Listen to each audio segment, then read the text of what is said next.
So here we have our Mercedes-Benz SLK200 automatic on an 04 plate. I'm going to start off by showing you around the outside of the car, and then we'll hop in and run through some of the controls on the inside. But from the outside you can see it's a two-door car with alloy wheels.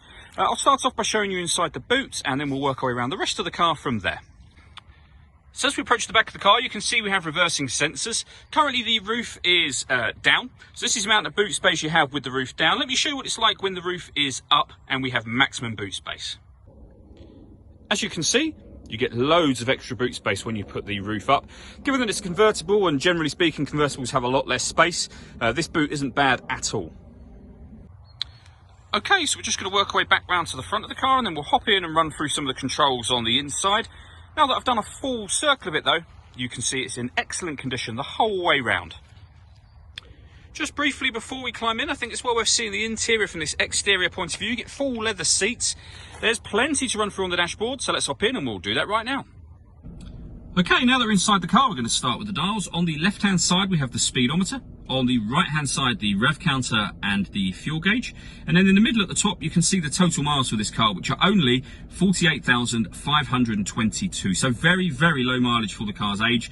And of course, that mileage can be checked and verified by checking the MOT history for the vehicle, which you can find free of charge online. At the bottom of that section, it will show you what gear this car is currently in. So we're in P for park at the moment, as it's an automatic gearbox. Whatever gear I put the car into will be highlighted in that section, as you can see. If we back out to the steering wheel, on the left-hand side, we have controls for the information that's displayed in this central section.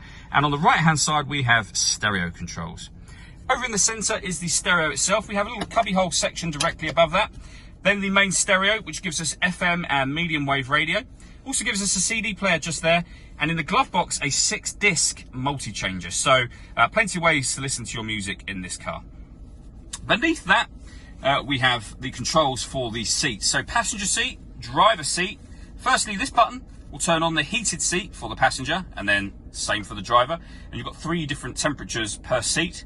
These buttons will turn on the heated air vent that blows from the headrest of this car. So for the driver, which I've just done, and then the passenger, that will then blow hot air from this vent just here, which of course when you have the roof down will keep you nice and warm on a sunny, cold day.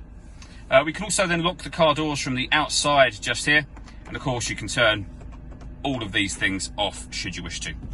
Below that, if I move the gear lever so it's easier to see, we have the dual zone climate control. So you can adjust the passenger temperature, the driver temperature. You can determine where you'd like the air to be distributed once it enters the vehicle. Fan speed is then adjustable on here. The air conditioning is on all of the time, unless you press that button to turn it off. And you can see the light indicating that I've done so. Pressing that button will divert the car's air to the front screen, and then this button will do the rear heated screen. We then have the gear lever for the fully automatic gearbox. We've got the controls so that we can adjust the door mirrors, and then the control for the roof. So I'll show you that working now.